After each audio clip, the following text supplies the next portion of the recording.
성령님 좋은 아침입니다. 이 시간 성령님을 초청합니다. 오늘도 내 안에 오셔서 하나님을 기쁘시게 해드릴 것을 소원하게 해주세요. 오늘 말씀을 통해 구체적으로 무엇을 해야 할지를 깨닫게 해주세요. 깨달은 것을 삶 속에서 실천할 수 있도록 도와주세요. 아멘. 오늘 함께 나누실 하나님 말씀은 민수기 8장 1절에서 13절까지 말씀입니다. 제8장 여호와께서 또 모세에게 말씀하여 이르시되 아론에게 말하여 이르라. 등불을 켤 때에는 7 등잔을 등잔대 앞으로 비추게 할지니라 하시매 아론이 그리하여 등불을 등잔대 앞으로 비추도록 켰으니 여호와께서 모세에게 명령하심과 같았더라.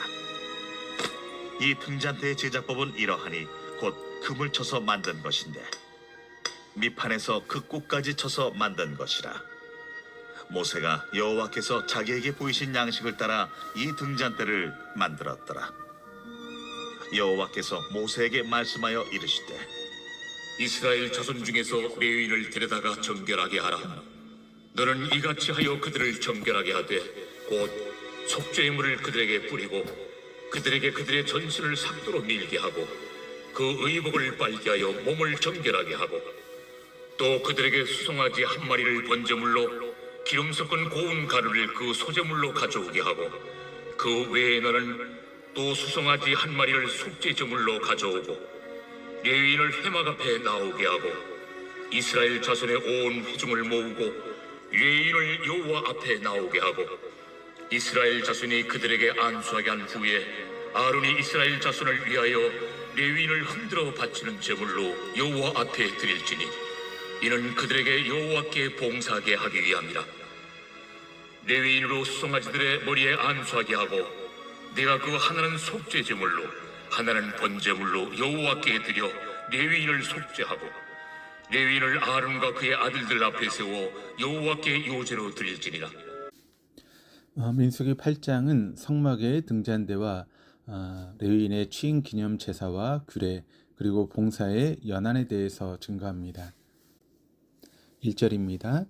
여호와께서 또 모세에게 말씀하여 이르시되 민수기만 해도 여호와께서 말씀하셨다라고 하는 것이 50번 정도나 나옵니다. 특히 또라는 단어는 지금까지의 말씀이 다 하나님의 말씀이었고 지금 일러주는 말씀도 하나님의 말씀이라는 것입니다. 2절입니다. 아론에게 말하여 이르라. 등불을 켤 때에는 7 등잔을 등잔대 앞으로 비추게 할지니라 하시매 등불을 켜다에서 켜다의 문자적인 의미는 올라가다라고 하는 것입니다. 그래서 등불을 켜다는 점등하다라고 하는 의미가 아니라 마치 번제를 드릴 때 그 향기가 하나님께 올라가도록 드리는 것처럼 그 빛이 하나님을 향하여 비추어 올라간다라고 하는 그런 의미입니다. 또한 등잔대에는 불을 켜는 곳이 7개가 있었습니다. 성경에서 숫자 7은 완전을 상징하기에 이 등대는 완전하신 예수 그리스도를 상징합니다. 성막 안 성소 북쪽에는 조각목으로 만든 진설병을 두는 상이 있었고 남쪽에는 순금으로 만든 등잔대가 있었습니다. 그래서 등잔대의 빛은 1차적으로는 성소 안을 환하게 밝히는 역할을 했습니다. 그런데 그 빛이 등잔대 앞을 비추라고 하는 것은 맞은편에 있는 진설병 상을 비추라고 하는 것입니다. 그래서 진설병 상을 비추는 등잔대의 빛은 어둠 속에서 진리의 빛을 발하시는 예수 그리스도의 사역을 상징합니다. 또한 등잔대 맞은편에 놓여있는 진설병은 생명의 떡이신 예수 그리스도를 상징합니다. 3절입니다. 아론이 그리하여 등불을 등잔대 앞으로 비추도록 켰으니 여호와께서 모세에게 명령하신과 같았더라. 하나님께서는 모세에게 말씀하시고 모세는 하나님께 들은 말을 아론에게 전해주고 아론은 모세에게 들은 그대로 등잔대 앞 맞은편을 비추도록 차려 놓았습니다. 그래서 모세도 하나님 말씀에 순종한 것이 되고 아론도 하나님 말씀에 순종한 것이 되었습니다.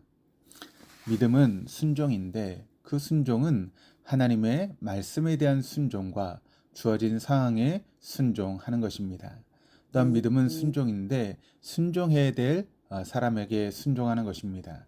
왜냐하면 하나님께서는 사람을 통해서 역사하시는 분이시기 때문입니다.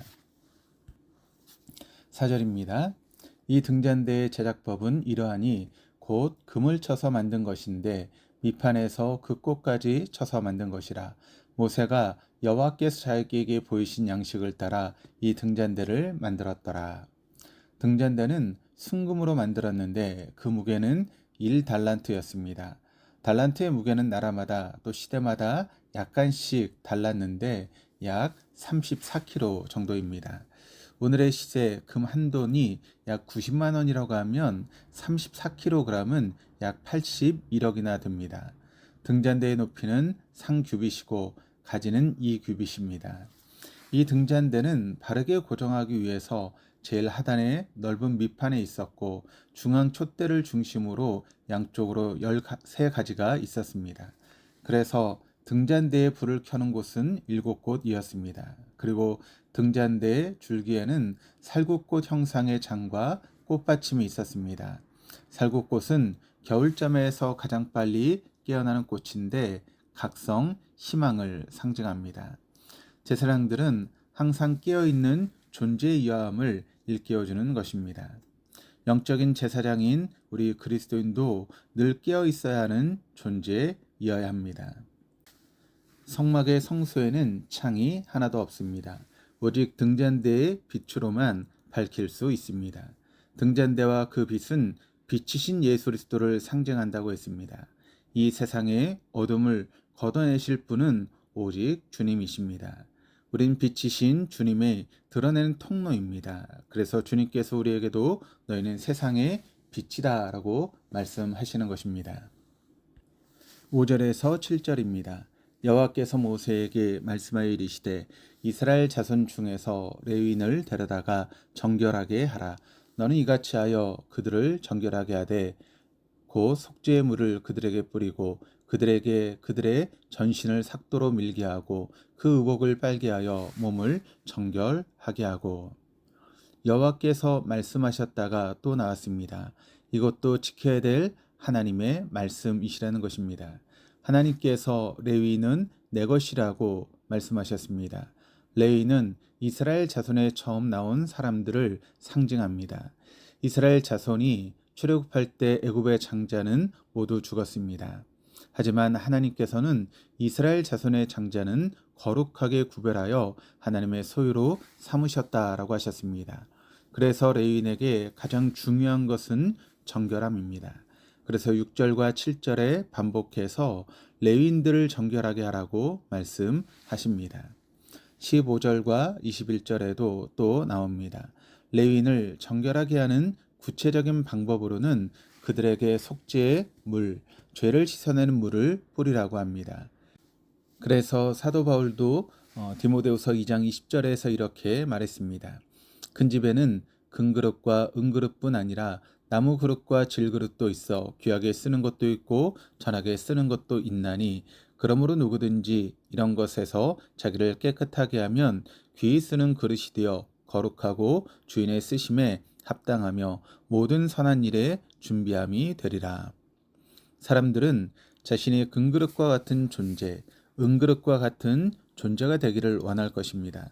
요즘 표현으로 하면 금수저의 사람, 은수저의 사람이 되기를 원할 것입니다. 그러나 주인이 쓰시기에 합당한 것은 금그릇이나 은그릇, 나무그릇, 질그릇 등 어떤 재질로 만든 그릇이냐가 아니라 깨끗한 그릇이라고 하십니다. 자신을 정결하게 하면 금그릇은 금그릇이 필요한 곳에, 나무그릇은 나무그릇이 필요한 곳에, 질그릇은 질그릇이 필요한 곳에 사용되지만 깨끗하지 못한 그릇은 그 어느 곳에도 사용될 수 없습니다. 그래서 하나님의 그릇인 레위인에게 가장 중요한 것은 그들의 재질이나 능력이 아니라 정결함이었습니다. 8절입니다. 또 그들에게 수송아지 한 마리를 번제물로 기름 섞은 고운 가루 그 소제물로 가져오게 하고 그 외에 너는 또 송아지 한 마리를 속죄 제물로 가져오고. 자신의 몸을 정결하게 한 레위인은 번제와 소제, 속죄제를 드림으로 하나님께 나아갔습니다. 번제는 제물을 모두 불살라 드리는 제사로 하나님에 대한 온전한 충성과 헌신을 뜻합니다. 소제는 유일하게 동물 제사가 아닌 곡식 제사인데 순수한 희생적 봉사를 뜻합니다. 그리고 속죄제는 산 가운데 자기도 모르게 지었던 죄를 씻기 위해서 드리는 제사로 죄악된 상관은 단절을 선언하고 성결한 삶을 살기를 결단하는 것입니다. 레위인이 자신을 온전히 드리는 번제와 같은 삶을 결단하고 온전한 충성과 헌신을 드리는 소제의 삶을 결단해도 속죄의 제물이 되신 예수 그리스도의 피가 없으면 번제와 소제의 삶을 살 수 없다는 것을 깨닫게 해줍니다. 9절에서 11절입니다. 레위인을 회막 앞에 나오게 하고 이스라엘 자손의 온 회중을 모으고 레위인을 여 앞에 나오게 하고 이스라엘 자손이 그들에게 안수하게 한 후에 아론이 이스라엘 자손을 위하여 레위인을 흔들어 바치는 제물로 여호와 앞에 드릴지니 이는 그들에게 여호와께 봉사하게 하기 위함이라. 9절에서는 레위인을 회막 앞에 나오게 하라고 하시고 10절에서는 레위인을 여호와 앞에 나오게 하라고 말씀하십니다. 회막 앞과 여호와 앞은 동의어 되는 것입니다. 우리도 동일해야 됩니다. 우리가 예배를 드릴 때 예배당으로 직접 나오든지 컴퓨터 화면과 같은 온라인 앞으로 오든 어떻게 나옴이든지 그 나옴은 여호와이어야 합니다. 그렇지 않으면 우리의 믿음은 이내 형식적인 것이 될 것이고 우리는 무늬만 그리스도인이 될 것입니다. 12절에서 13절입니다. 레인으로 수송아지들의 머리에 안수하게 하고 내가 그 하나는 속죄 제물로 하나는 번제물로 여호와께 드려 레위인을 속죄하고 레위인을 아론과 그의 아들들 앞에 세워 여호와께 요제로 드릴지니라. 이 말씀으로 보아 레위인을 요제로 드렸다고 해서 이스라엘 자손이 레위인을 들고 행가를 치듯이 흔든 것으로 보이지 않고 레위인이 안수한 제물을 흔든 것으로 보입니다.